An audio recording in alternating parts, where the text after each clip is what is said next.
आदाब, महाराष्ट्र न्यूज में आपका इस्तकबाल है। मैं हूं आपके साथ सैयद अनवारुल्लाह गौरी। बढ़ते हैं खबरों की तफसील की जानिब, लेकिन उससे पहले एक नजर हेडलाइंस पर। एमएनएस सरबराह राज ठाकरे ने कांग्रेस लीडर राहुल गांधी के वोट चोरी इल्जामात को ठहराया दुरुस्त, आइंदा चौकस रहने पर दिया जोर।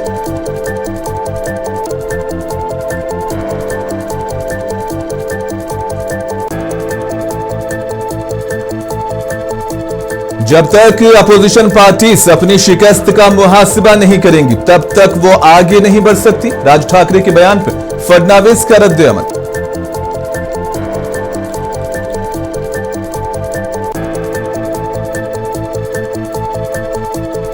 एशिया कप में हिंदुस्तान और पाकिस्तान के बीच मुकाबले पर सियासत हुई तेज। उद्धव ठाकरे ने मैच मंसूख करने का किया मुतालबा।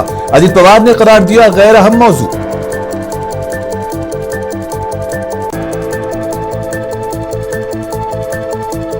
नांदेड़ में जमात इस्लामी की जानिब से सीरत मुकाबले का इनेकाद। 1300 से ज्यादा तुलबा की शिरकत। नौजवानों को सीरत तैयबा से वाकिफ कराना है मकसद।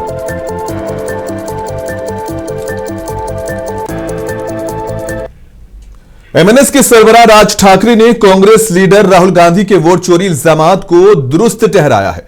इन्होंने पुणे में हुई अपनी पार्टी को एक मीटिंग में कहा कि वो वोटिंग में गड़बड़ी का मामला नया नहीं है। ठाकरे ने दावा किया कि इस सिलसिले में इन्होंने चंद साल पहले ही इंतबाह दे दिया था। राज ठाकरे ने कहा कि उस वक्त उन्होंने शरद पवार, सोनिया गांधी और ममता बनर्जी से मुलाकात भी की थी। एमएनएस सरबराह ने मजीद कहा कि साल 2014 से अब तक हुकूमतें उसी इंतखाबी गड़बड़ी का फायदा उठाकर बनी हैं।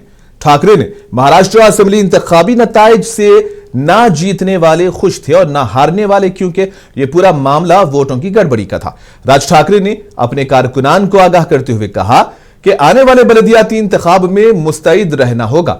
इन्होंने हिदायत दी है कि वोटर लिस्ट पर तवज्जो से काम किया जाए ताकि मुस्तकबिल में इस तरह की गड़बड़ी को रोका जा सके।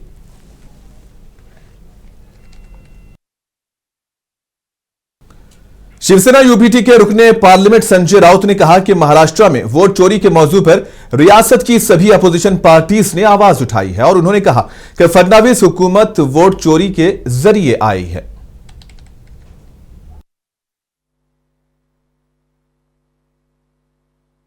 राज ठाकरे जी ने यह मुद्दा पहले भी उठाया है जब चुनाव के नतीजे आए थे। ये वोट चोरी का मुद्दा महाराष्ट्र में 8 महीने से हम लोग उसके ऊपर सवाल जवाब कर रहे हैं। उद्धव ठाकरे जी ने यह मुद्दा उठाया, राज ठाकरे जी ने उठाया, शरद पवार साहब ने उठाया, कांग्रेस ने उठाया। देवेंद्र फडणवीस की सरकार इस प्रकार के वोट चोरी से ही सत्ता में आई है। हमारे वोट कहां गए, ये सवाल राज ठाकरे ने पूछा था। ये सवाल हमने भी पूछा कि हमको जो वोट लोगों ने डाल दिए हैं, लोग कहते हैं वो वोट कहां चोरी हो गए। अब ये चोरी का मुद्दा राहुल गांधी जी ने राष्ट्रीय स्तर पर उठाया है और अंतर्राष्ट्रीय स्तर पर जा रहा है। किस तरह से नरेंद्र मोदी, अमित शाह लोकतंत्र की हत्या करके सत्ता पर बैठे, जैसे लिबिया में हो गया, इराक में होता है, सीरिया में होता है, अफगानिस्तान में होता है, युगांडा में इदी अमीन ने किया। उसी तरह से नरेंद्र मोदी, अमित शाह हिंदुस्तान में वोट चोरी, लोकतंत्र की हत्या करके सत्ता में बैठे। महाराष्ट्र के वजीर आला देवेंद्र फडणवीस ने राज ठाकरे के वोट चोरी इल्जामात पर अपना रद्द-ए-अमल जाहिर किया। इन्होंने कहा कि जब तक अपोजिशन पार्टीज अपनी शिकस्त का मुहासिबा नहीं करेंगी तब तक वो आगे नहीं बढ़ सकती हैं।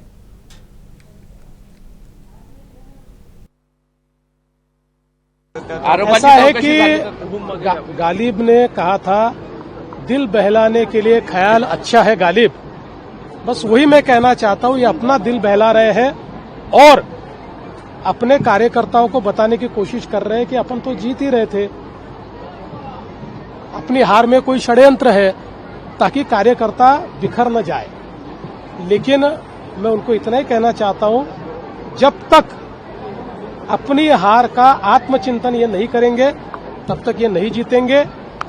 लोगों ने मोदी जी को चुनकर दिया है, लोगों ने हमको चुनकर दिया है।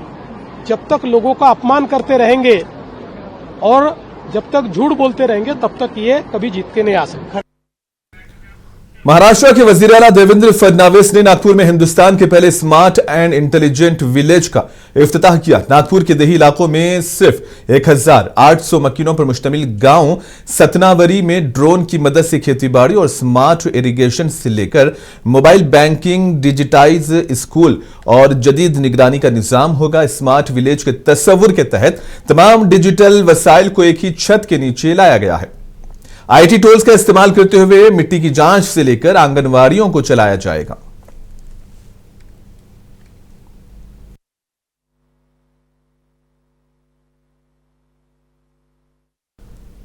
शिवसेना यूबीटी के सरबराह उद्धव ठाकरे ने पाकिस्तान के साथ होने वाले क्रिकेट मैच पर सख्त तनकीद की है और हुकूमत से सवाल किया कि यह खेल कैसे मुमकिन है। इन्होंने कहा कि लोगों को कबूतरों, कुत्तों और हाथियों के लिए हमदर्दी का मुजाहिरा नजर आता है, लेकिन जब मुल्क के बेगुनाह शहरी और फौजी शहीद होते हैं तो इंसानियत और हमदर्दी कहां जाती है। उद्धव ठाकरे ने वजीर आजम के बयान पर भी तंज किया जिसमें कहा गया था कि खून और पानी एक साथ नहीं बह सकते। इन्होंने सवाल किया कि क्या अब गर्म सिंदूर कोल्ड ड्रिंक बन गया है और खून और क्रिकेट एक साथ कैसे बह सकते हैं। इन्होंने कहा कि फौजियों की बहादुरी को नजरअंदाज करते हुए सियासतदान इसका क्रेडिट ले रहे हैं। उद्धव ठाकरे ने कहा कि हाल में हिंदुस्तान और पाकिस्तान का मैच मनसूख होना चाहिए।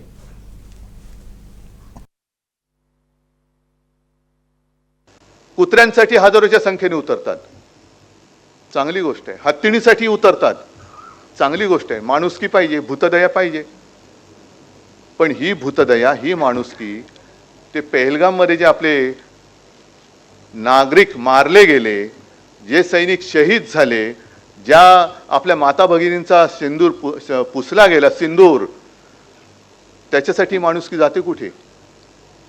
हा विषय मी तुम्हाला आता का सांगतोय, कारण अजून 2 ते 3 महिने नाही झाले पहलगाम मधली घटना घडली। त्याच्यानंतर आपले संरक्षण मंत्री म्हणाले ऑपरेशन सिंदूर अब तक रुका नहीं है, वो चालू ही रहेगा।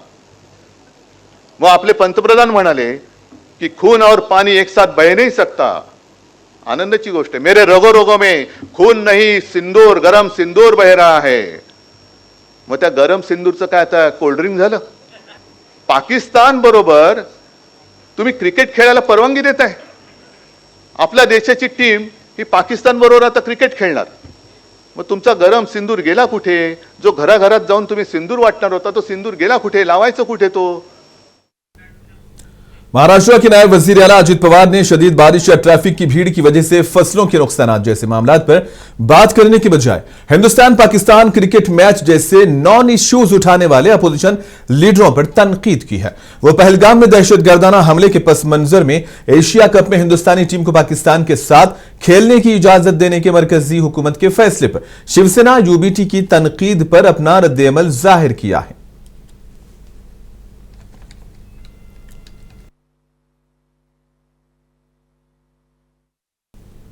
बीजेपी लीडर राम कदम ने क्रिकेट मैच के हवाले से उद्धव ठाकरे के बयान पर नुक्ताचीनी की है। उन्होंने कहा कि उद्धव ठाकरे ऑपरेशन सिंदूर का मजाक उड़ा रहे हैं, एक दिन मुल्क उनका मजाक उड़ाएगा।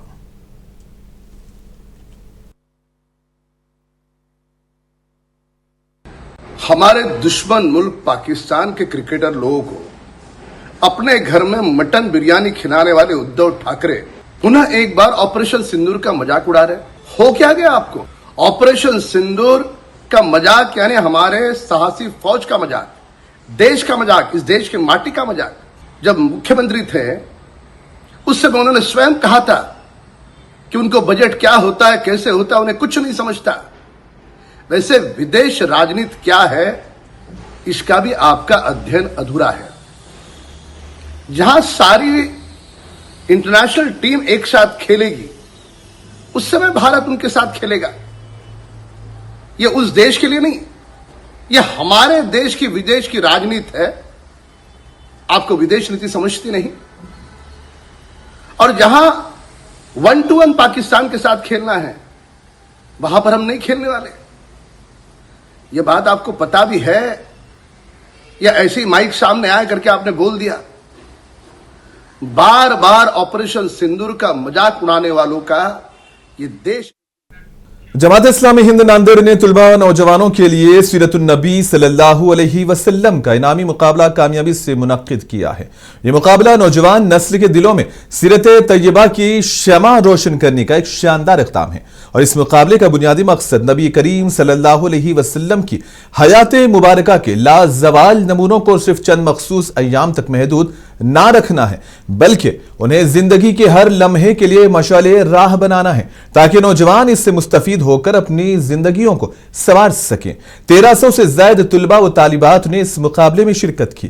कामयाब उम्मीदवारों को हजारों रुपये के नकद इनामात मिलेंगे और तुलबा व तालिबात के इनामात अलग अलग होंगे। इनामात की तकसीम की तकरीब 12 रबीउल अव्वल बरोज़े जुमा को होगी।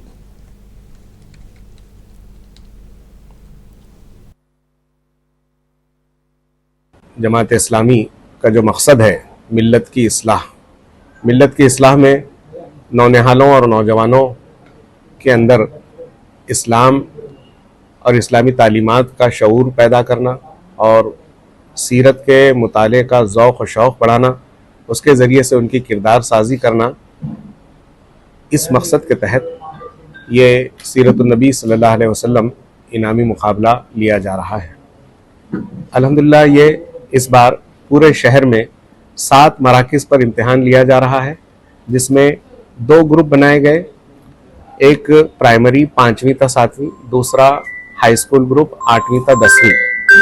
इसमें तुलबा व तालिबात ने कसीर तादाद में तकरीबन 1300 से ज़ायद तुलबा व तालिबात ने हिस्सा लिया और जमात के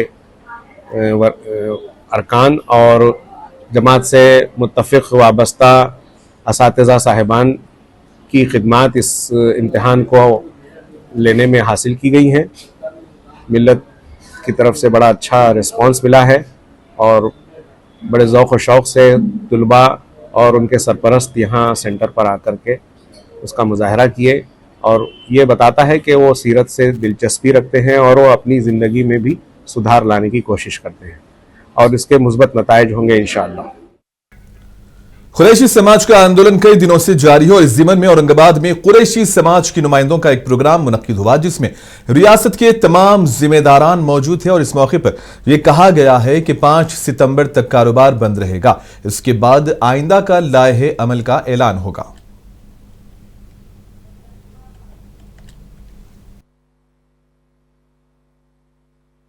आने वाली 5 तारीख जो 5/9 इस तारीख तक जो हमारा स्तंभ है, जो हमारी हड़ताल है किसानों की और कुरैशियों की, ये वैसी ही चलेगी जैसी अब तक चल रही है। और ये 5 तारीख जो तय की गई है, इसकी खास वजह यह है कि अभी पूरे महाराष्ट्र के जिम्मेदारों में से कुछ लोगों ने सियासी लीडरों से कुछ वक्त लिया।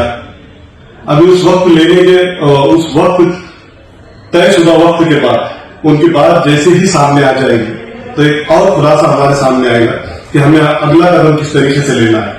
तो मैं आप तमाम से गुजारिश करता हूं कि 5 तारीख जो आने वाली 5 तारीख है, 5 तारीख तक हम सब्र करें, समाज का साथ दें, संगठन के अंदर हड़ताल के अंदर बराबरी का अपना वक्त और हिस्सा लगाएं और किसी भी गलत अफवाह को बलि न पाए। नांदेड़ जिले के दिगलो डिवीजन में इंटर स्टेट लैंडी मेजर प्रोजेक्ट में इस साल ज्यादा पानी भर जाने के सबब प्रोजेक्ट से मुत्तसिल देहातों को शदीद नुकसान पहुंचा है। एडवोकेट इरशाद पटेल ने एग्जीक्यूटिव इंजीनियर पर इल्जाम लगाते हुए एक तफसीली memorandum Rajya Sabha MP doctor Ajit को सौंपा है। डॉक्टर अजीत ने अपने एमपी फंड से 20 लाख रुपये फिलफौर एक खुसूसी पैकेज देने का ऐलान किया। इन्होंने कहा कि वो मरकजी हुकूमत की मुताल्लिका महकमों से नुमाइंदगी करते हुए मुतासरीन को मजीद मुआवजा और बाज आबादकारी के काम कराने का यकीन दिलाया है।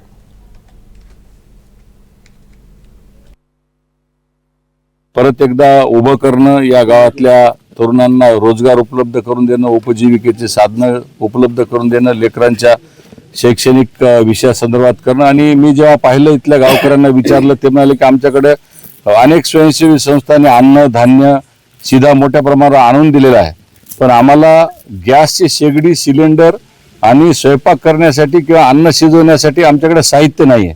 त्यामुळे मी माननीय कलेक्टर साहेबांना म्हणलं की जर घरात अन्न शिजवायला साहित्य नाही, गॅस शेगडी सिलेंडर नाही, तर मी त्यांना म्हणाल की बा मी काय मदत करू शकतो। तर ते म्हणाले की साहेब या संदर्भामध्ये मी माझ्या खासदार निधीमधून आज 20 लाख रुपयाचा निधी या ठिकाणी मी घोषित करीत आहे। आणि त्या माध्यमातून मी संपूर्ण या गावकऱ्यांना जी अफेक्टेड कुटुंब आहेत त्यांना गॅसची शेगडी, सिलेंडर आणि संसार उपयोगी जे जे साहित्य म्हणजे ताट वाटे असेल, छोटे भांडे बिंडे असे सगळं काही त्यांना पूर्णपणे या ठिकाणी कलेक्टर साहेबांना आज मी माझं पत्र आता इथे तुमच्या समोर देत आहे आणि ते पत्र घेऊन गणेश चतुर्थीच्या आधी या गावातल्या संसारा जे चालताना सगळीकडे स्वयंपाकाचं साहित्य आलं। नांदेड़ जिले के दिगलूर डिवीजन में खुशी सेवा भावी वेलफेयर सोसाइटी की जानिब से सैलाब मुतासरीन में इमदादी अशिया तकसीम की गई। सोसाइटी के सदर एकनाथ और उनकी टीम ने मुतासरीन में अनाज और ग़िज़ाई पैकेट्स और दीगर अशिया भी तकसीम की हैं।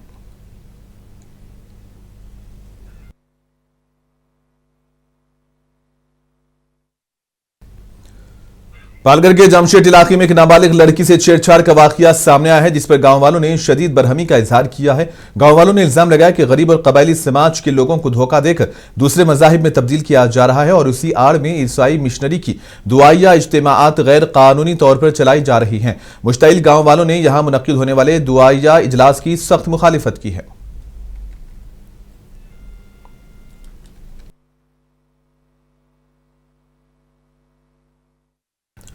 मुंबई से मालवान जाने वाली एक लग्जरी बस में रत्नागिरी के कशीदी घाट के करीब आग लगी। इब्तदाई मालूमात के मुताबिक प्राइवेट ट्रैवल्स की बस में 40 से 45 मुसाफिर सवार थे। ये वाकया इतवार की सुबह उस वक्त पेश आया जब बस का शैदी टनल के इलाके से गुजर रही थी। खुशकिस्मती से बस ड्राइवर ने बरवक्त आग को महसूस किया और मुसाफिरों को फौरी तौर पर आगाह किया। बस मुकम्मल तौर पर जल जाने से पहले ही मुसाफिरों को बाहिफाजत बाहर निकाल लिया गया था।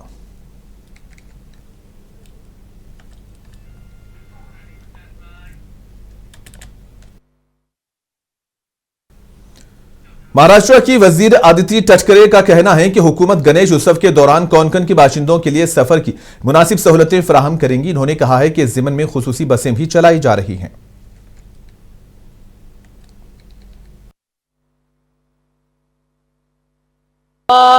हमारा सबका जो राज्य महोत्सव है श्री गणेश उत्सव कुछ दिनों में ही शुरू होने वाला है और मैं सारे कोंकणवासी जो है और तमाम हमारी महाराष्ट्र राज्य की जो जनता है देश भर में और जग भर में विदेश में भी ये गणराय का जो आगमन है ये उत्सव है बहुत ही आनंद से सब मनाते हैं। तो उन सबको इस हमारे उत्सव की शुभकामनाएं।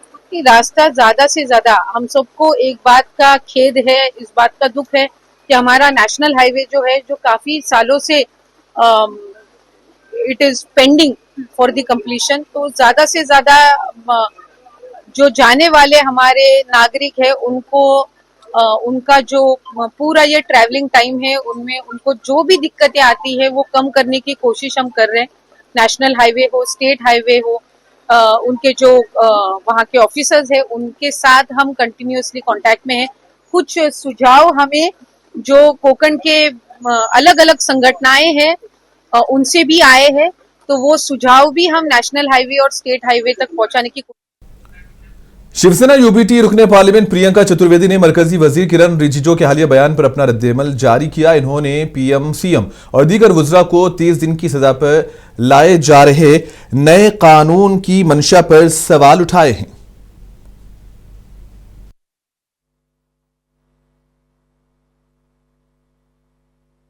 ना वो स्लोगन पूरा कर पाए, ना वन नेशन वन पार्टी रही।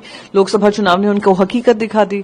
तो वो अब इलेक्शन कमीशन की आड़ में और अब इस कानून के आड़ में विपक्ष को खत्म करने की जो साजिश रच रहे हैं वो स्पष्ट होता जा रहा है। प्रधानमंत्री ने अपने आप को ऊपर नहीं रखा तो ये प्रधानमंत्री नरेंद्र मोदी जी पे कोई आरोप जो लगे हैं, कोई सुप्रीम कोर्ट में भी गए हैं। जो सरकारों पे आरोप लगे हैं वो कुछ भी सुप्रीम कोर्ट तक पहुंचा है और सुप्रीम कोर्ट में पहुंचा है तो इन्वेस्टिगेशन के दायरे में नहीं आता है। और ये तो आरोप के आधार पे आप उनसे स्टेप डाउन करने को कह रहे हैं। आरोप के आधार पे लोगों को जेल में भर देते हैं आप, फिर वो बाइज्जत बरी होकर आते हैं। सत्येंद्र जैन जी हों, संजय राउत जी हों, संजय सिंह हों, ये अनगिनत उदाहरण है। तो मैं बस यही कहूंगी कि ये कानून जो लाया गया है वो उस मंशा से नहीं लाया गया कि भ्रष्टाचारी की सफाई होगी या भ्रष्टाचारों की सफाई होगी। ये इस मंशा से लाया गया है कि एक और कानून और उसका हथकंडा अपनाकर ये लोग विपक्ष की आवाज दबाने, कुचलने की कोशिश करेंगे। खास करके जो वोट जनता ने विपक्ष को डाला है उसको नल एंड वॉइड करने का ये कानूनी। और आखिर में हेडलाइंस पर एक और नजर। एमएनएस सरबराह राज ठाकरे ने कांग्रेस लीडर राहुल गांधी के वोट चोरी इल्जामात को ठहराया दुरुस्त, आइंदा चौकस रहने पर दिया जोर।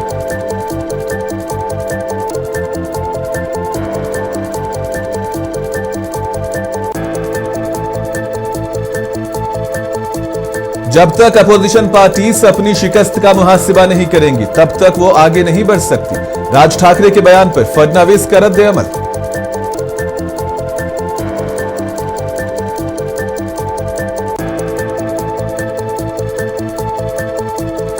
एशिया कप में हिंदुस्तान और पाकिस्तान के बीच मुकाबले पर सियासत हुई तेज। उद्धव ठाकरे ने मैच को मनसूख करने का किया मुतालिबा।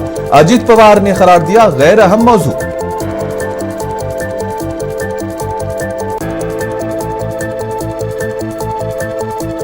नांदेड़ में जमात इस्लामी की जानिब से सीरत मुकाबले का इनेकाद। 1300 से ज्यादा तुलबा की शिरकत। नौजवानों को सीरत तैयबा से वाकिफ कराना मकसद।